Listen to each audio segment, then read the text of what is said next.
কষ্ট বড়লোক কখনোই বুঝব না।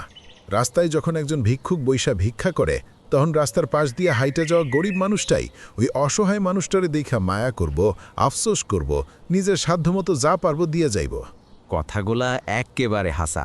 সেদিন দেখলাম একটা লোক দুইটা পানায় অচল পঙ্গু মানুষটা রাস্তার ধারে বইসা মানুষের কাছে হাত পাইতে ভিক্ষা করতেছে। ওইখান দিয়া কত গাড়ি গেল আইলো, একটা গাড়ি থেকেও গ্লাস নামায়া চাইয়া দেখল না। আপনার কথা এক্কেবারে হাসা। ওই লোকটারে যতগুলা ব্যক্তি 2 টাকা 1 টাকা দিয়া সাহায্য করল, প্রত্যেকটা মানুষ আসিল সাধারণ খেটে খাওয়া দিনমজুর, রিক্সা চালক, ভ্যান চালক, পথচারী। বাজারের সব জিনিসের দাম দিয়ে খ্যাত চোখ কপালে উঠা যায়।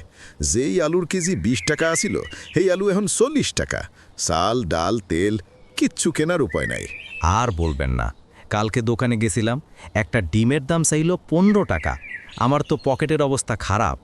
আগে যেখানে 1000 টাকা নিয়ে গেলে 1 সপ্তাহের বাজার হইতো, এখন 2000 টাকা নিয়ে গেলেও ব্যাগ ভরে না। আমাদের মতো দিন আনি দিন খাই মানুষগুলা বাইচা থাকবো কেমনে? মাস শেষে ঘর ভাড়া আর পোলাপেনের স্কুলের বেতন দিতেই তো সব শেষ। এই যে দাম বাড়ে, বড় লোকদের কিছু যায় আসে না। তারা ঠিকই দামি রেস্টুরেন্টে খাইতেছে, ঘুরতেছে, যা মন চায় তাই করতেছে। বিলাসিতা শুধুমাত্র বড় লোকের লাইগা, গরিব শুধু চাইয়া দেখব। ঠিক কইছেন। ওই যে টিভিতে দেখায় অর্থনীতি বাড়তেছে, দেশ নাকি উন্নত হইতাছে, এই সব কথা কাদের জন্য? আমাগো মতো সাধারণ মানুষের জীবনে তো কোনো উন্নতি দেখি না। শুধু বাড়ে জিনিসের দাম আর বাড়ে কষ্ট। এই কষ্টগুলা শুধু আমরাই বুঝি। বড় সাহেবরা শীতকালে এসি চালাইয়া কম্বল গায়ে দেয়, আর আমরা শীতে কাঁপতে কাঁপতে গরম কাপড়ের দাম কমাও বলে চিল্লাই। আমাগো জীবনের বাস্তবতা তাগো কাছে শুধুই খবরের হেডলাইন।